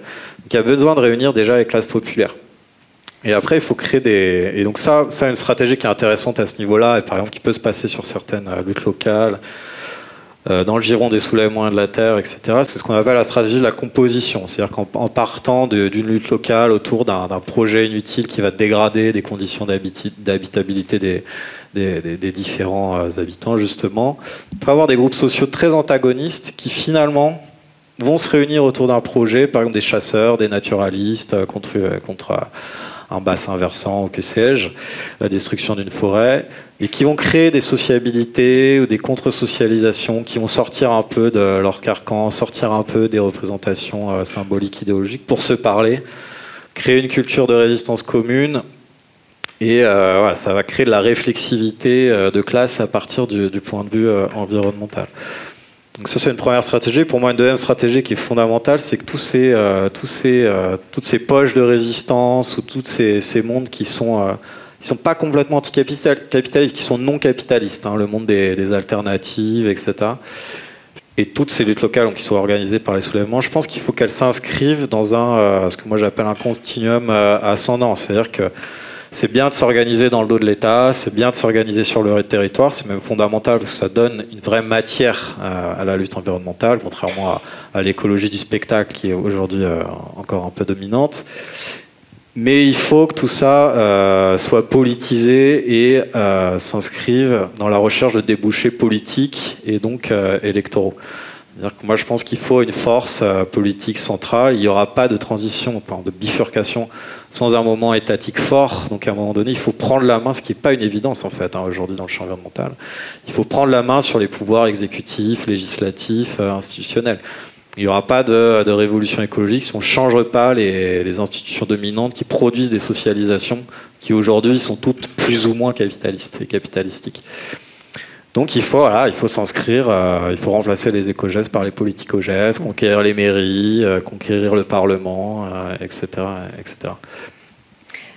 L'exemple que vous donnez sur les habitants du Nord-Pas-de-Calais qui avaient subi des inondations et qui ne voulaient pas voter pour ceux qui allaient juste sauver les grenouilles, ça me rappelle Katrina, que vous citez dans votre livre, sans peut-être, je crois, préciser ce qui s'est passé après Katrina, puisque donc cet ouragan qui a démoli des maisons et qui a mis en première ligne les plus défavorisés, ceux qui ne savaient pas où aller. Coûté des centaines de vies aussi. Coûté des centaines de vies, bien sûr, et surtout parmi les plus défavorisés, ceux qui ne pouvaient pas partir, ceux qui étaient dans des maisons qui n'étaient pas assez solides. Quelques mois après Katrina, c'est le gouverneur le plus climato-sceptique de l'histoire des États-Unis qui a été élu à la tête de la Floride, le gouverneur de la Floride, Bobby Jindal, ce qui montre bien que on ne fait pas de lien nécessairement dans notre vote entre un grand malheur, une grande catastrophe écologique qui s'est passée et ce que la politique peut y changer. Donc je vous laisse répondre à Clément Sénéchal là-dessus. Oui, donc cette question démocratique, au fond, on peut, et souvent dans les discussions que j'ai eues ou qu'on a eues avec Razmig, le co-auteur du livre, sociologue, autour du livre, c'était de nous dire, vous êtes sympa, vous nous proposez une bifurcation écologique avec plus de démocratie, mais regardez, la démocratie, c'est les gens ils votent à l'extrême droite et ils votent pour les climato-sceptiques. Bon.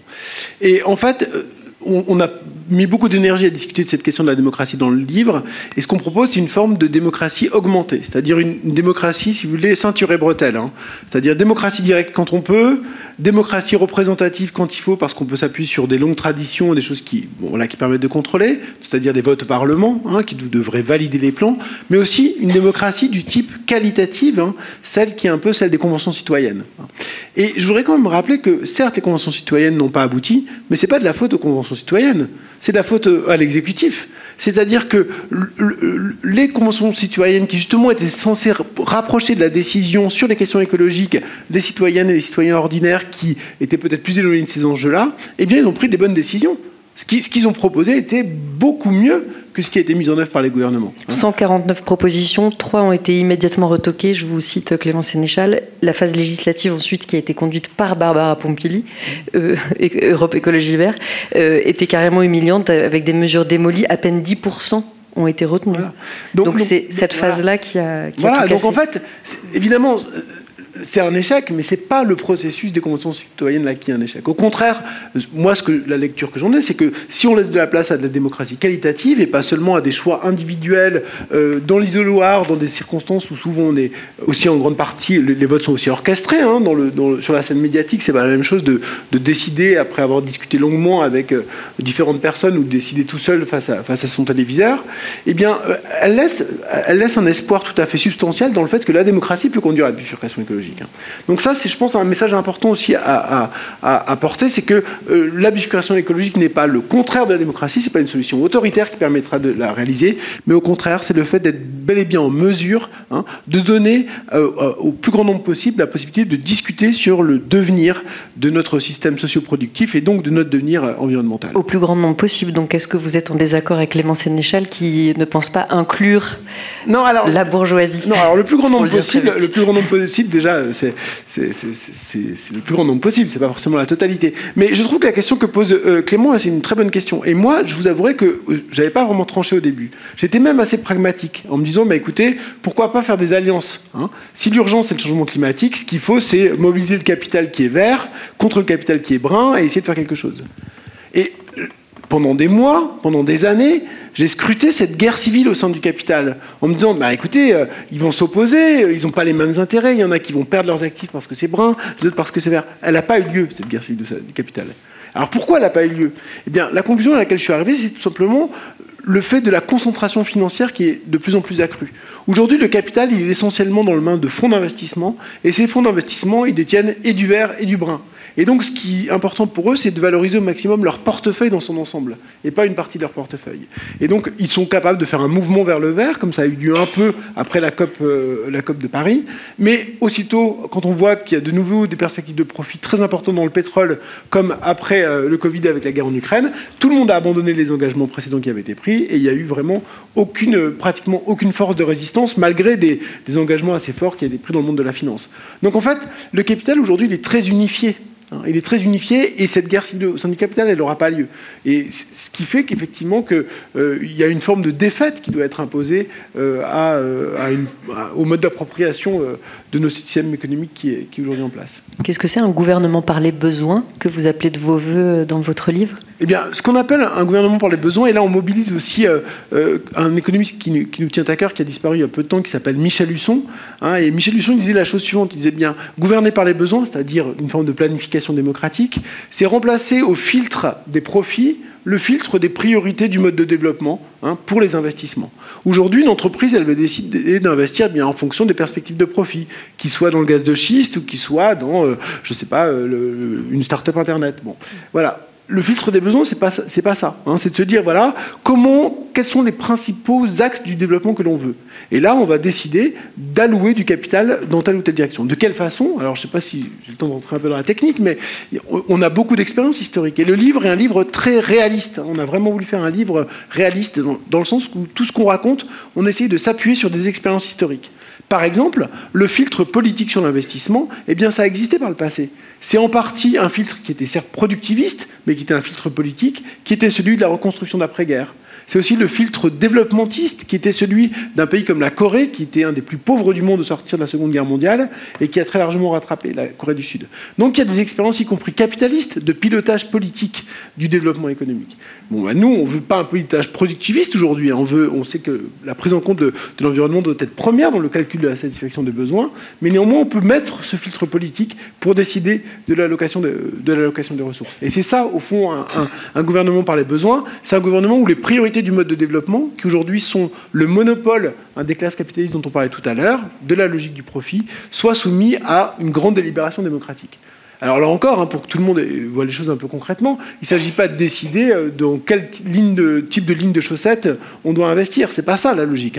C'est par secteur, on alloue des montants de capitaux qui sont disponibles pour le logement, pour le vêtement, etc. Et donc dans ces secteurs-là, ensuite les producteurs, les entreprises, qu'elles soient dans l'idéal autogérées, des entreprises publiques, mais ça peut être aussi des entreprises privées bien sûr, elles font des projets, elles essaient d'obtenir des financements et puis elles rentrent, si vous voulez, dans ces espèces de rails qui auront été décidés démocratiquement. C'est ça la base, si vous voulez, d'une grammaire du gouvernement par le besoin. Clément Sénéchal, une conclusion par rapport à ce qui vient d'être dit, ou peut-être la question que je vous posais tout à l'heure et à laquelle on n'a pas répondu, savoir si les nouveaux mouvements écologistes qui se sont créés, plutôt spontanément d'ailleurs qu'organisés loin des ONG comme Soulèvement de la Terre, Extinction Rébellion, DR et d'autres, est-ce qu'eux ont plus ces questions sociales au bout des lèvres quand ils parlent de ce qu'ils sont en train de faire, ou ça reste quand même des mouvements de blancs privilégiés, pour le dire très vite? Alors il y a des évolutions, et il y a des évolutions qui sont quand même intéressantes. C'est-à-dire que même dans l'environnementalisme installé, disons, c'est compliqué aujourd'hui de faire l'impasse, au moins sur le plan discursif, sur la question sociale. C'est-à-dire que tout le monde, le WEF, Greenpeace, tout le monde aujourd'hui, donne un peu le change, au moins symboliquement, sur les enjeux sociaux. Maintenant, l'enjeu, c'est qu'ils deviennent réellement anticapitalistes. Il y a une écologie du clivage avec les soulèvements de la Terre qui a débuté en 2021, qui s'est popularisée avec les batailles de Sainte-Soline en octobre 2022 et mars 2023, qui est en train de prendre de l'ampleur, qui, à mon avis, pose le degré de confrontation au bon niveau avec l'État capitaliste, qui pose une équation qui est, à mon avis, la bonne, c'est-à-dire partir des luttes de terrain concret et conflictualiser les projets infrastructurels du capital, et donc de problématiser en fait le rapport matériel à l'habitat du terrain, à l'habitation sur le territoire, etc. Et donc, quelque part, ils sont en train de réimposer en tout cas des potentialités révolutionnaires après 3-4 décennies d'institutionnalisation et de pacification de l'écologie. Et donc, pour moi, ça redevient un point d'appui possible à la lutte anticapitaliste. En fait, le salut écologique, il ne viendra pas de l'écologie, il viendra de la lutte des classes et de la lutte contre le capital. C'est ça qu'il faut comprendre, et c'est ça qui est, à mon avis, en train de se réordonnancer de manière intéressante, intelligente et pertinente avec les soulèvements de la Terre, mais aussi avec toutes les préoccupations de l'écologie décoloniale, écoféministe. Enfin, il faut qu'il y ait une lutte qui devient de plus en plus intersectionnelle. Et ça, pour moi, c'est un signe encourageant. Et par ailleurs, voilà, il y a un bloc bourgeois qui est effectivement très autoritaire, mais qui, comme disait Cédric, montre des signes de fissure. Et la question écologique, elle met sous tension le capitalisme et les classes capitalistes. Et l'exemple que prenait Cédric était intéressant, parce que l'ISF climatique, c'était quand même Jean Pisani-Ferry, c'était quand même l'économiste en chef de la Macronie. Et là, il allait contre un des dogmes fondamentaux d'Emmanuel Macron, à savoir la taxation des plus riches. Donc il y a quand même des signes de faiblesse qui sont, à mon avis, des signes encourageants pour la suite. Merci. Je pense qu'il est l'heure d'ouvrir les questions à la salle, comme on dit, au public, à vous qui êtes venus ce soir.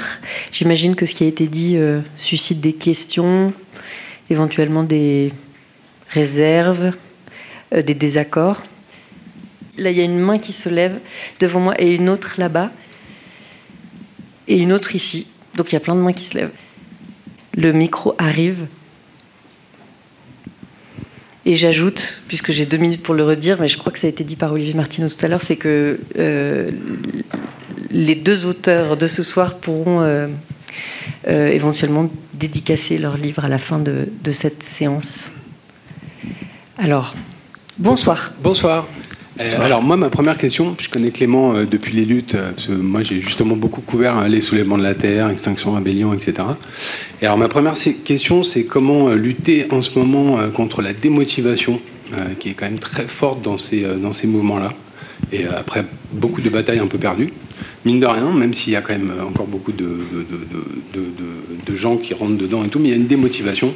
Et la deuxième question, qui est très importante, c'est comment faire face à la connaissance et à l'information face à un rouleau médiatique de désinformation aussi important aujourd'hui. Est-ce que la première des batailles, c'est pas justement d'aller essayer de combattre et de récupérer ce 4e pouvoir que sont les médias ?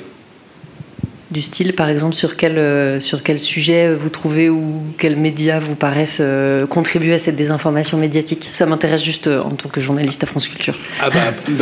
Notamment France Culture aussi, notamment Radio France. Aujourd'hui, on voit même les anciens médias qui étaient... on a vu ce qui s'est passé avec Guillaume Meurice, avec les humoristes qui sont fait virer, etc. Et à peu près toute la sphère médiatique généraliste, en fait. Aujourd'hui, il y a très peu de médias. Il reste Politis, Socialterre... et vraiment très peu, et c'est vraiment des médias de niche. On a longuement parlé de la 69 quand même cet été par exemple sur France Culture. Mais bon, non mais en fait en vrai il y a beaucoup de programmes, mais il faut les trouver, il faut les choisir et qui restent quand même assez libres dans la façon de le faire. Et d'ailleurs j'imagine que vous avez déjà été invité sur France Culture ou pas encore récemment pour votre livre. J'ai pas été invité pour mon livre, mais je compte sur vous. Ça viendra. Non, la question médiatique est effectivement fondamentale. Le traitement médiatique de la question environnementale laisse quand même à désirer. Il y aurait quand même plusieurs cases, notamment sur Radio France, qui se sont ouvertes ces dernières années. Et il y a une émission comme La Terre au carré qui fait plutôt du bon travail. Après, les médias dominants, effectivement, ont un traitement complètement défaillant du sujet. Ils ne traitent pas la question écologique comme un enjeu systémique, ça c'est clair. Il y a un problème de propriété des médias, ça c'est un lieu commun de le dire. Mais en fait, c'est intéressant cette question parce que ça, pour moi, une des stratégies précisément de la grande bourgeoisie aujourd'hui et des grandes fortunes des milieux d'affaires pour résoudre la tension qui est liée à la crise écologique, c'est d'investir dans l'influence crypto-fasciste, c'est-à-dire avec des chaînes comme CNews ou de racheter des réseaux sociaux, etc.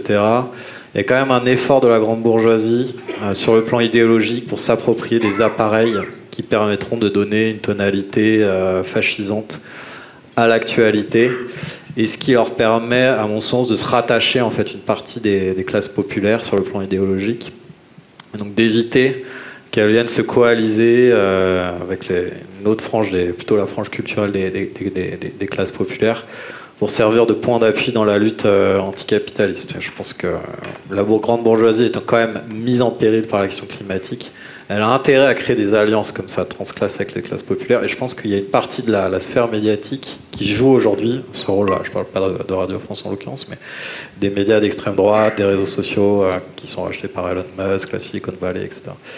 Donc effectivement, c'est une question fondamentale. Les réponses, c'est il y a des médias indépendants aussi qui par ailleurs fleurissent, qui font de l'excellent travail. Donc c'est une tâche militante, je crois, de les aider, de leur donner de l'argent, de diffuser, de relayer leurs articles. Et un foisonnement, il y a un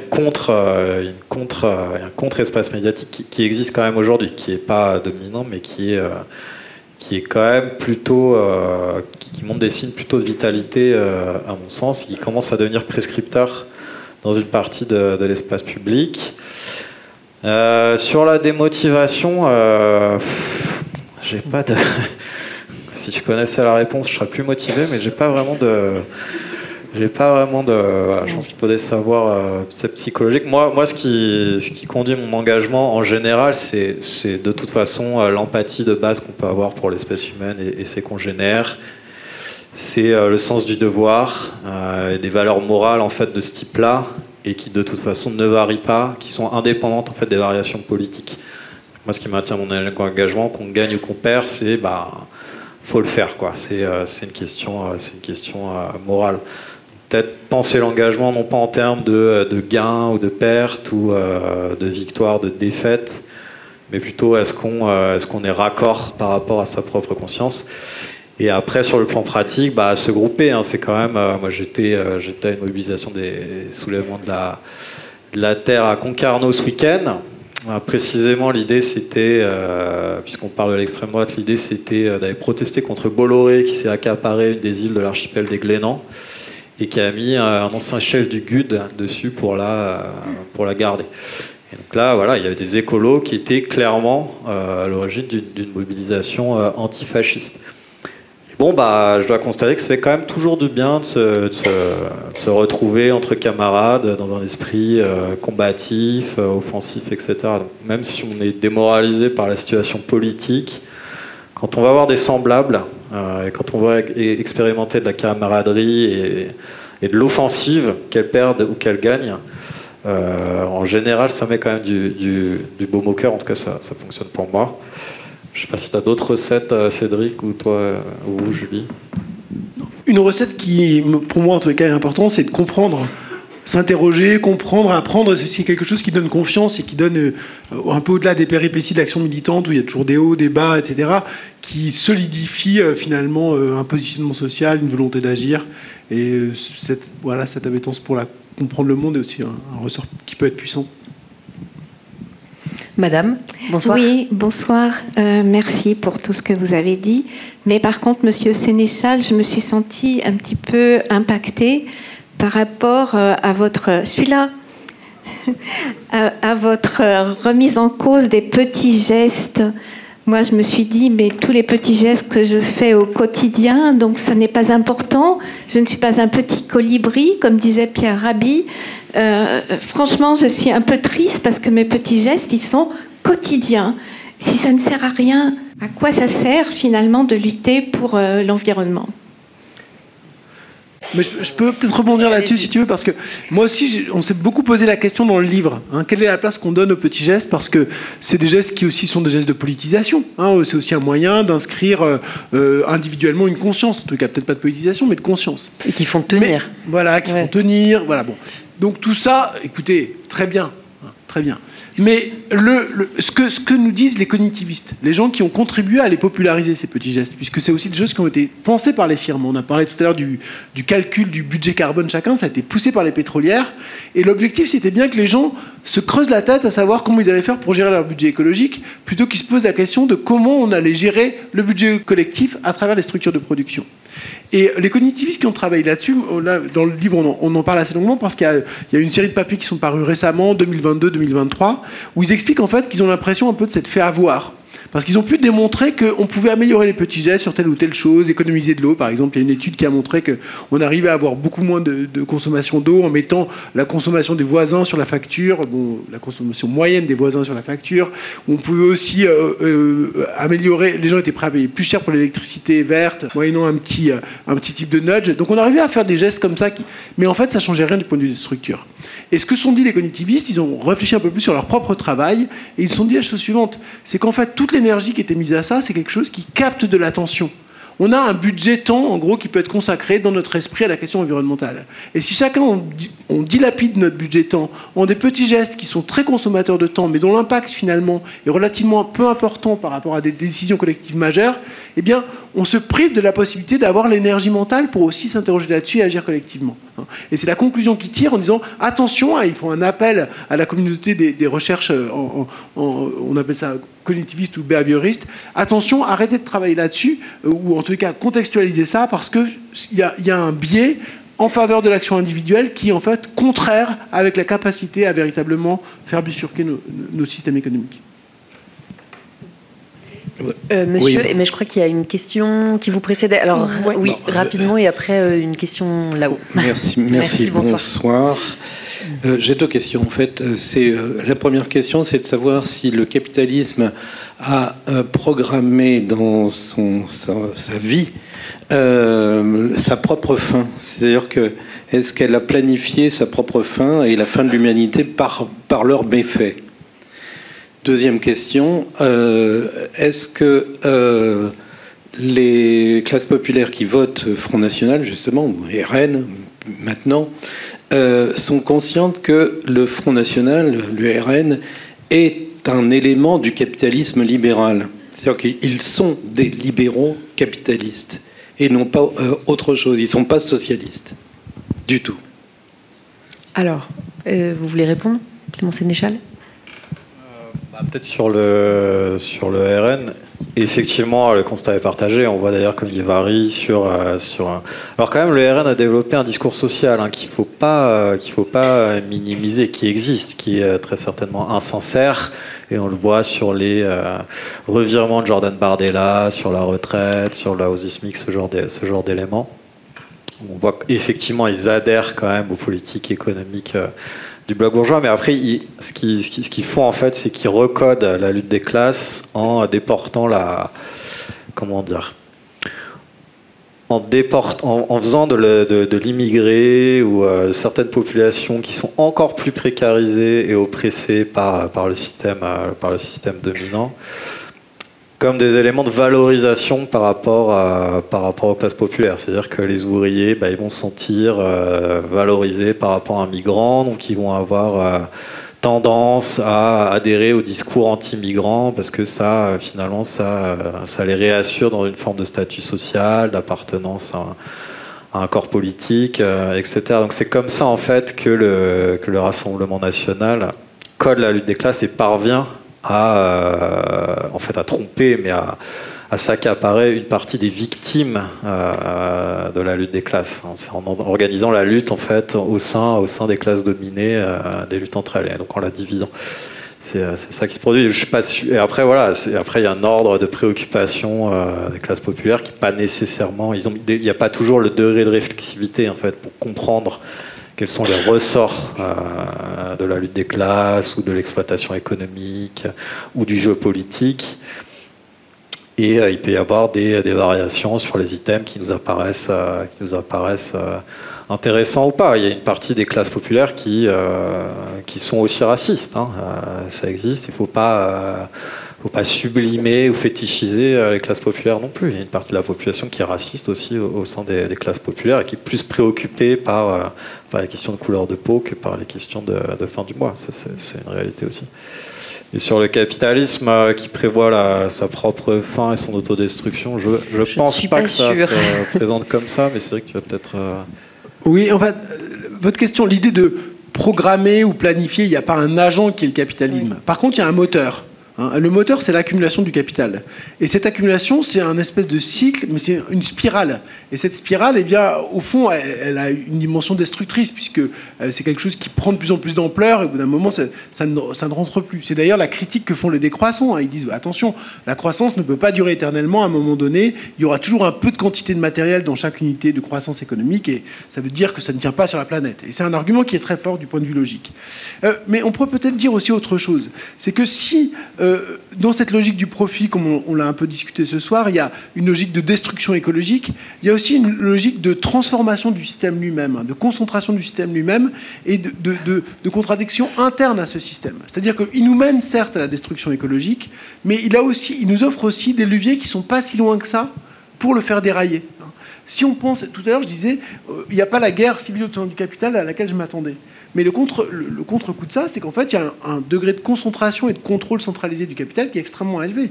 Les endroits décisifs où se pilote le système sont de moins en moins nombreux. Alors, il y a des personnes extrêmement puissantes qui les tiennent, ces endroits-là. Et effectivement, celles-ci, elles vont résister toutes leurs forces et elles essayent de construire des contre-feux, etc.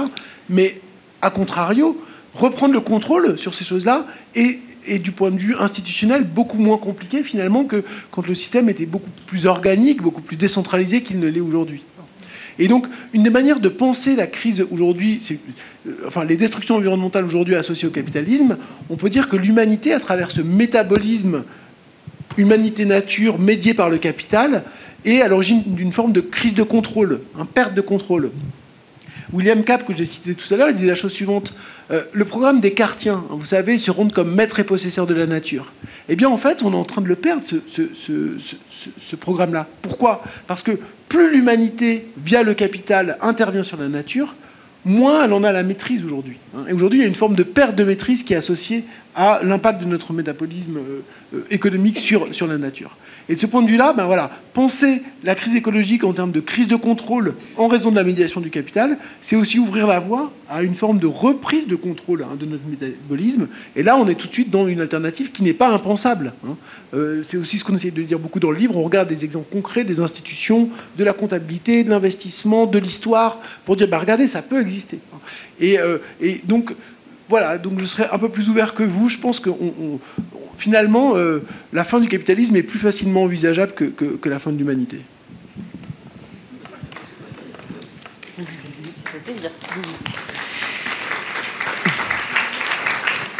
Je crois qu'il y avait d'autres questions sur le fond, Madame. Oui, bonsoir.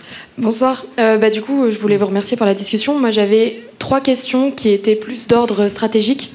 Ma première, elle s'adresse à Cédric Durand, vous avez beaucoup parlé de mesures que je qualifierais de réformistes, qui consistent, notamment, vous avez parlé d'imposition pour le démantèlement des entreprises polluantes, entre autres. Et je me demandais, dans cette perspective-là, quel était le rôle que vous donnez aux personnes, aux classes populaires dont on parle depuis le début.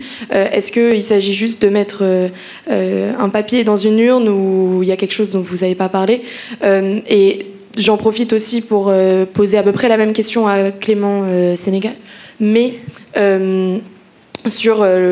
un peu différemment, puisque vous n'avez pas forcément la même prise de position, puisque vous mettez un peu plus en avant les luttes locales un peu plus radicales des soulèvements, mais quand même en laissant une place aux institutions pour un changement qui passe aussi par du réformisme.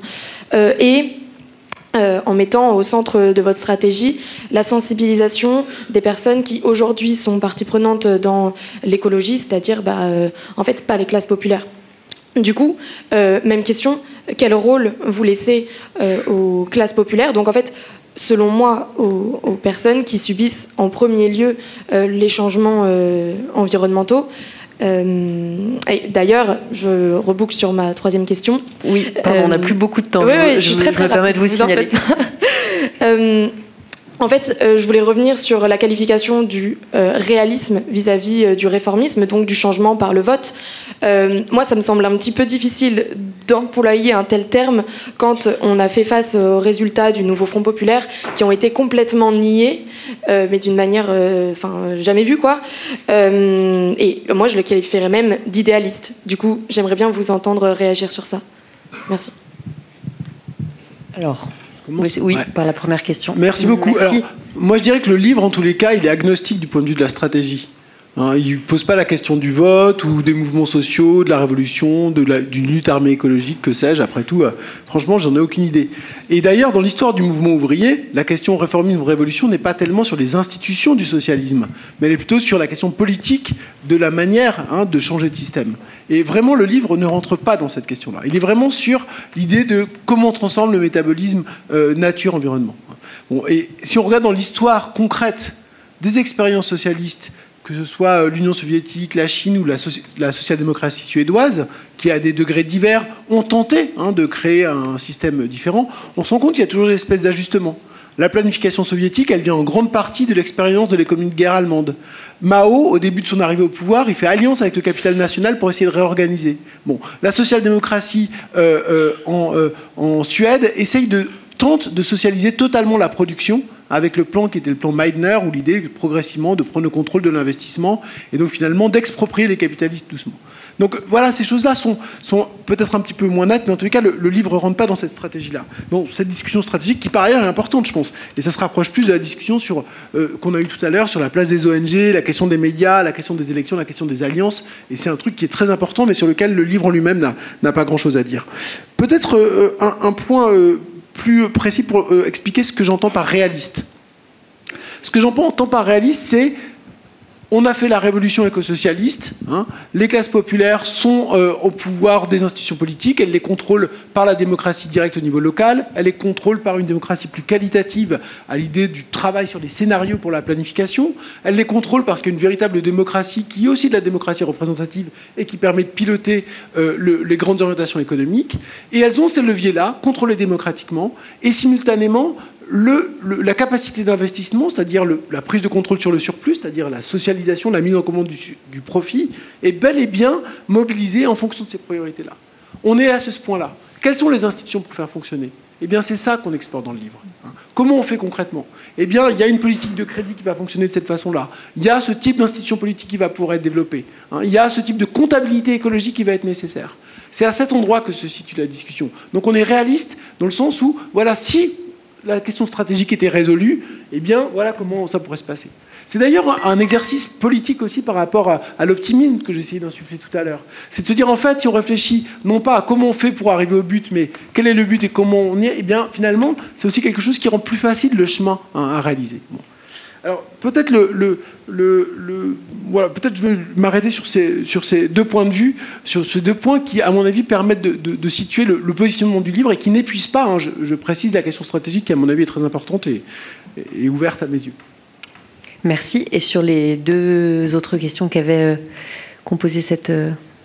Ouais, sur la sensibilisation des ONG, c'est une boutade, parce que la praxis principale des ONG, c'est précisément de sensibiliser autour d'elles. Donc moi, je me disais plutôt, ce serait bien qu'elles-mêmes se sensibilisent à la lutte des classes. Mais pour autant, à mon sens, toute cette société civile embourgeoisée, je suis bien davantage en faveur d'un débordement ou d'une marginalisation de ces acteurs-là. Et c'est d'ailleurs beaucoup plus à ça que je crois. Je pense que ces appareils sont extrêmement difficiles aujourd'hui à réformer, y compris de l'intérieur, mais ça peut être intéressant quand même de les bousculer, de les interpeller, de les critiquer, ne serait-ce que pour les marginaliser. Et c'est aussi un peu un des buts du livre. Pour la transformation politique et sociale, je suis pas tellement réformiste, au sens où je pense moi je suis pour un changement de régime politique et de régime social. Et donc je pense que ça sera davantage plausible par des voies révolutionnaires, voire insurrectionnelles. C'est-à-dire que moi, à mon avis, aujourd'hui, la question stratégique, c'est qu'est-ce qu'on fait des moments d'ouverture insurrectionnelle qui s'ouvrent en conflictualité avec la grande bourgeoisie et l'État bourgeois. Ça a été le cas pendant les retraites, on n'était pas loin de ça. Dans la réforme des retraites, on n'était pas loin de ça avec les Gilets jaunes, on n'était pas loin de ça avec les révoltes des quartiers populaires. Et à mon avis, c'est dans ces séquences-là, comment les populations installées, les petites bourgeoisies culturelles, économiques, tous ces gens-là viennent en solidarité en fait de ces mouvements insurrectionnels et leur donnent des débouchés politiques concrets plutôt que de multiplier les appels au calme en tout genre, etc. Moi, je suis beaucoup plus dans ce type de praxis-là que dans je ne sais quelle réforme Pourtant, je pense qu'il va falloir des institutions, et je pense qu'il va falloir quand même un moment étatique, ne serait-ce que pour mettre en place tout ce que dit Cédric Durand. Ça ne peut pas se passer complètement dans le dos de l'État ou sans aucune institution. Je pense que la question écologique réclame précisément un pilotage fin du calcul écologique. Enfin, c'est quand même beaucoup de choses à prendre en compte. Et donc on a besoin d'un appareil, une forme de centralisation à un moment donné qui se produise. Et par ailleurs, il faut affronter quand même, je veux dire, comme le disait Cédric, la concentration du capital aujourd'hui, elle est déliante, elle est démentielle. Le problème du capitalisme aussi, c'est qu'il donne du pouvoir politique, matériel, etc., mais politique en premier lieu, à une fraction de la population qui n'a pas d'intérêt à la transformation écologique, mais qui est ultra puissante aujourd'hui. C'est-à-dire que le capitalisme, il déséquilibre par l'antagonisme des classes. Il ne crée pas des classes qui ont un pouvoir égal en fait sur la vie matérielle. Il crée une classe restreinte qui est un pouvoir, un surpouvoir par rapport à tout le reste. Et pour lutter contre le capital, voilà, ça ne suffira pas de faire des ZAD, même si c'est les seuls aujourd'hui à engranger des victoires écologiques réelles. Donc à un moment donné, il va falloir des institutions qui soient capables de produire un pouvoir coercitif fort vis-à-vis du capital. La question écologique, c'est comment on crée une vague de socialisation massive de la production, en fait. Et ça implique, on le sait aussi du point de vue historique, ça implique nécessairement un rapport extrêmement musclé avec le capital.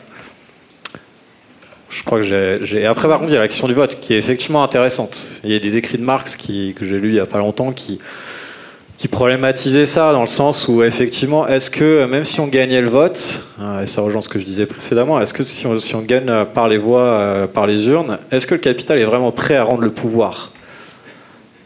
C'est une vraie question, c'est une vraie aporie. Et là, on voit quand même qu'avec la victoire du Front populaire, on se trouvait avec Barnier qui a fait 5%, qui n'était pas dans le Front républicain et tout. Les réflexions de Marx, elles se posent évidemment. C'est pour ça qu'à mon avis, il ne faut pas tout miser pour autant sur la question électorale, même si c'est une erreur, à mon avis. Ça sera toujours une source de légitimité forte. Donc ça me paraît être un problème d'abandonner entièrement à l'adversaire. Mais par contre, c'est une illusion de compter uniquement sur le rapport des urnes. Il faut muscler toutes les composantes du rapport de force. La question électorale en est une, mais elle ne permet pas d'épuiser toutes ces composantes. Merci. Si quelqu'un avait le micro et était prêt à poser une question très rapide, on peut utiliser les 3 dernières minutes. Mais sinon, je pense que les discussions se termineront ou se poursuivront après, lors de la rencontre informelle qui va avoir lieu là, à la Maison des Métallos. C'est bon, plus personne n'avait de micro ni de questions. Merci beaucoup à vous deux pour vos interventions. Merci. Merci. Et merci à vous pour votre présence.